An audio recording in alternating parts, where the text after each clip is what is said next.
Friends, उम्मीद करते हैं आप सभी अच्छे होंगे, अपनी तैयारी में लगे होंगे। जैसा कि हम लोगों ने नए सिलेबस के अकॉर्डिंग अपनी तैयारी शुरू किया था, जिसमें हम लोग प्राइमरी का 8वां लेक्चर देखेंगे, जो कि है शरीर की विभिन्न प्रणालियों से संबंधित अवस्थाओं की पहचान। इससे पहले हम लोग टॉपिक 7 तक कंप्लीट कर चुके हैं। टोटल प्राइमरी में 10 टॉपिक पढ़ना है हम लोग को, और मिडवाइफरी में 16, जिसमें हम लोग 6 टॉपिक कंप्लीट कर चुके हैं।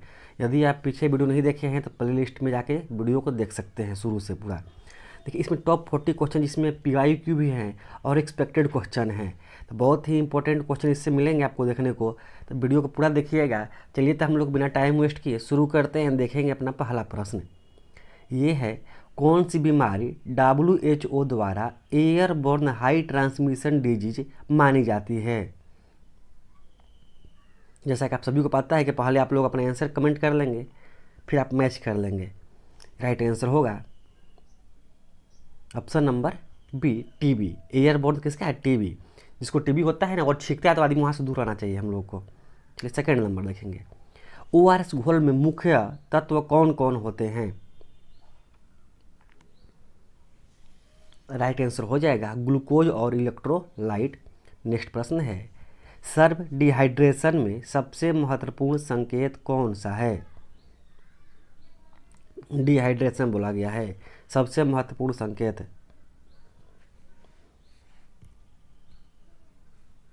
इसका राइट आंसर हो जाएगा घबराहट। घबराहट याद रखेंगे। नेक्स्ट क्वेश्चन है, कावासिकोर में कौन सा प्रमुख संकेत मिलता है?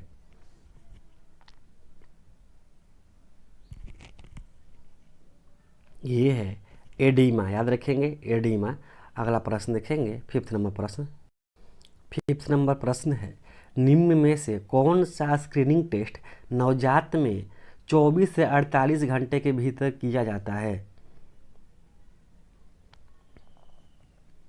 इसका राइट आंसर हो जाएगा हिल प्रिक टेस्ट। जो एड़ी होता है उसमें चुभाकर कोई नुकीली चीज़ उसे निकालते हैं, ब्लड और सैंपल से जांच करते हैं। हिल प्रिक टेस्ट याद रखेंगे। अगला प्रश्न है, पीलिया, जिसे हम लोग ज्वाइंडिस बोलते हैं, शरीर का कौन सा अंग प्रभावित होता है? जैसे पीलिया में बॉडी पीला पड़ने लगता है और आँख भी पीला हो जाता है, तो कौन सा अंग प्रभावित होता है, वो अंग बताना है आपको। तो उसमें होता है लीवर। लीवर पर प्रभाव पड़ता है। ऑप्शन नंबर सी हो जाएगा। अगला प्रश्न देखेंगे, 7 नंबर। समुदाय में किसी बीमारी का पहला केस कहलाता है? समुदाय में किसी बीमारी का पहला केस क्या कहलाता है? उसे बोलते हैं इंडेक्स केस। याद रखेंगे, अच्छा प्रश्न है। Index case. बहुत लोग प्राइमरी मार देंगे क्योंकि पहला समझ के प्राइमरी कर देंगे, पर वो गलत है। होता है इंडेक्स केस, याद रखेंगे। नेक्स्ट है 8 नंबर।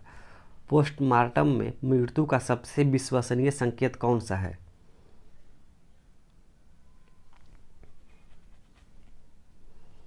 तो जो मोर्चरी में होता है पोस्टमार्टम, सबसे विश्वसनीय संकेत है उसका एक्टिविटी, ब्रेन को चेक करना, यानी C section of brain activity. सबसे इम्पोर्टेंट ये है। अगला प्रश्न देखेंगे, 9 नंबर। कौन सी बीमारी कैरियर स्टेट सबसे लंबा होता है?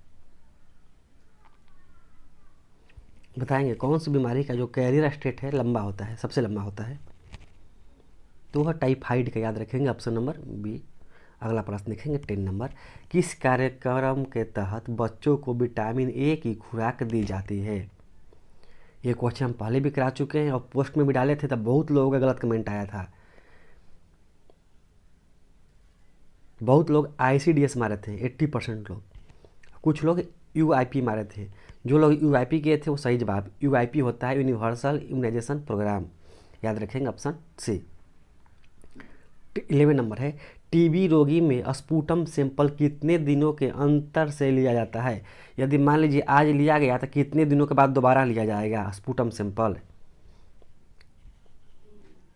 ये होता है 3 दिन। कहीं कहीं आपको लिखा है 2 दिन, लेकिन 2 से 3 दिन होता है। जब 3 दिन दिया है तो राइट आंसर होगा 3 दिन। चलिए, अगला प्रश्न देखेंगे। डेंगू फीवर में प्लेटलेट गिरने का कारण क्या है? बहुत ही अच्छा प्रश्न, वेरी वेरी इंपॉर्टेंट प्रश्न है ये। इसका राइट आंसर हो जाएगा बोन मैरो सप्रेशन। याद रखेंगे। अगला प्रश्न देखेंगे, 30 number. Normal respiration rate in new born 0 से 1 मंथ बताएंगे। तो ये हो जाएगा आपका 13 का हो जाएगा सही जवाब 40 से 60 पर मिनट। अगला प्रश्न 14 है, एकलमपेशिया में पहली प्राथमिक दवा क्या है? तो होती है मैग्नीशियम सल्फेट। बहुत अच्छा प्रश्न था, मैग्नीशियम सल्फेट। अगला प्रश्न है 50 नंबर, गर्भवती में RH इनकम्पेबिलिटी सबसे अधिक किससे रोक सकते हैं?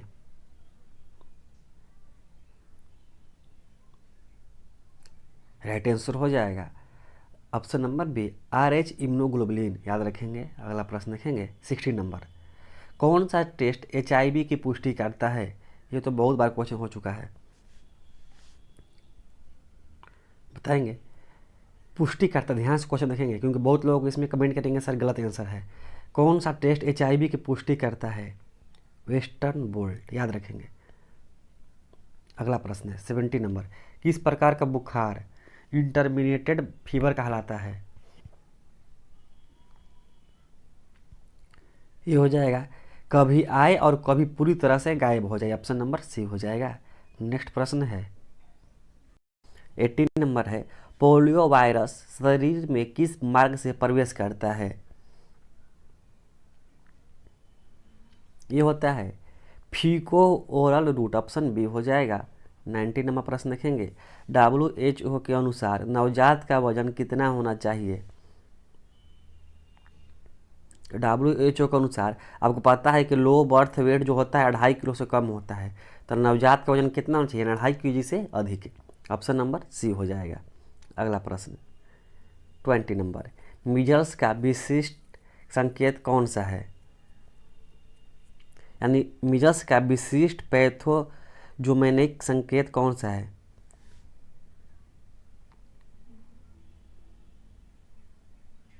ये है कुपलिक स्पॉट। याद रखेंगे। अगला प्रश्न देखेंगे 21 नंबर, मधुमेह जिसे बोलते हैं डायबिटीज का प्रमुख लक्षण है? इसमें होता है अधिक प्यास आता है।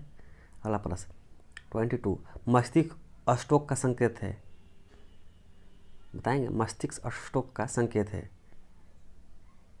इसमें होता है एक तरफ कमजोरी। अगला प्रश्न 23, एनीमिया का प्रमुख लक्षण?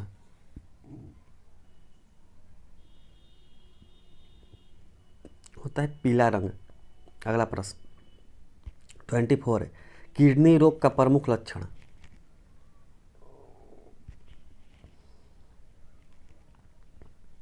चेहरे और पैर में सूजन। याद रखेंगे, चेहरे और पैरों में भी सूजन होता है। अगला प्रश्न देखेंगे 25 नंबर, हाइपोथायराइडिज्म में क्या दिखता है? ध्यान देंगे, हाइपो पूछा गया है। राइट आंसर हो जाएगा वजन बढ़ना।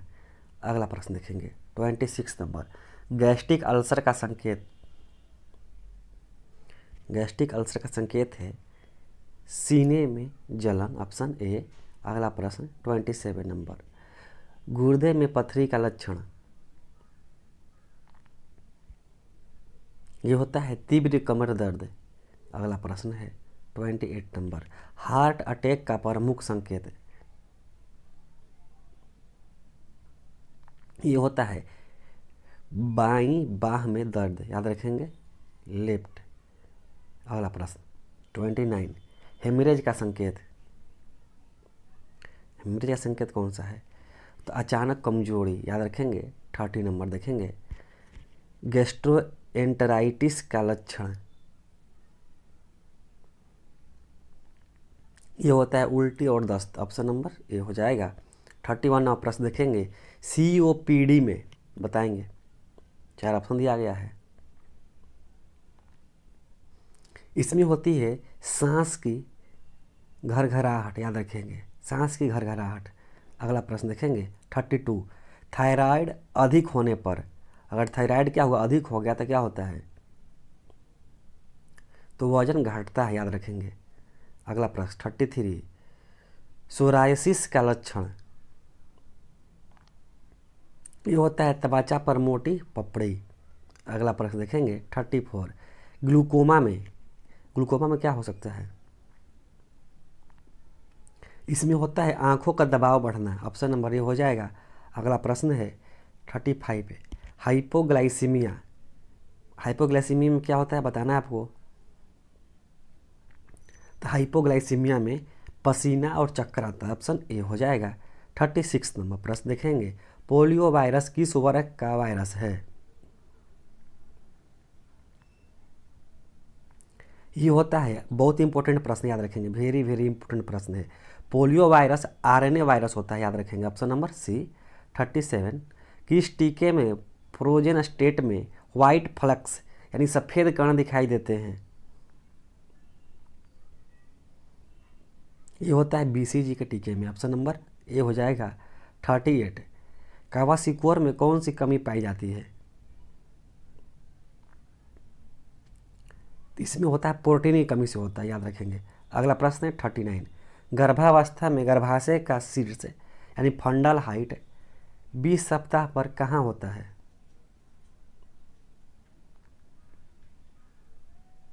राइट आंसर हो जाएगा अम्बिकल्स में, राइट आंसर बी।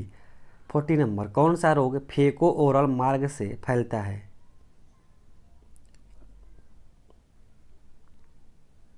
ये होता है हैजा, ऑप्शन नंबर बी।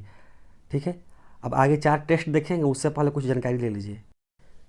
जैसा कि आप लोग देख रहे हैं स्क्रीन पे, हम लोग को जो नया सिलेबस मिला है उसके अकॉर्डिंग हर एक सब्जेक्ट का कितने कितने टॉपिक पढ़ना है। जैसे मिडवाइफरी का 16 टॉपिक पढ़ना है, प्राइमरी का 10, जिसमें हम लोग आज 8वां टॉपिक कर रहे हैं। इसी तरह सब टॉपिक मिलाकर 57 टॉपिक हो रहे हैं। हम लोग 57 टॉपिक को सिलेबस के अकॉर्डिंग कवर करेंगे। एमसीक्यू के द्वारा टोटल आपको 4000 प्लस एमसीक्यू मिलेगा, जो कि सब्जेक्ट वाइज और टॉपिक वाइज होगा। अगर आप इसका पीडीएफ लेना चाहते हैं तो नीचे दिए गए नंबर पे आप हमें व्हाट्सअप एसएमएस कर सकते हैं। ये मेरा नंबर है, आप इस पर व्हाट्सअप एसएमएस कर सकते हैं। आपको मात्र 149 रुपीज़ में ये पीडीएफ आपको दे दिया जाएगा, ताकि आप कम समय में अपनी तैयारी को अच्छी कर पाएँ। चलिए तो आप देखते हैं आज का 4 टेस्ट सवाल। पहला टेस्ट है, WHO के अनुसार नवजात का वजन कितना होना चाहिए। आप लोग इसका आंसर जरूर कमेंट करेंगे। जो लोग अगर पूरा वीडियो अच्छा से देखे होंगे उनको मालूम होगा ये सब क्वेश्चन।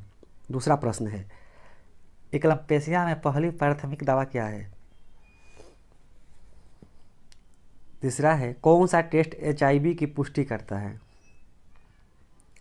चौथा है, गर्भावस्था में एनीमिया का मानक WHO द्वारा हीमोग्लोबिन कितना होना चाहिए। और वीडियो अच्छा लगा तो लाइक करें, चैनल को जरूर सब्सक्राइब करें। अपने दोस्तों के साथ आप लोग शेयर नहीं करते, प्लीज़ शेयर करें। धन्यवाद।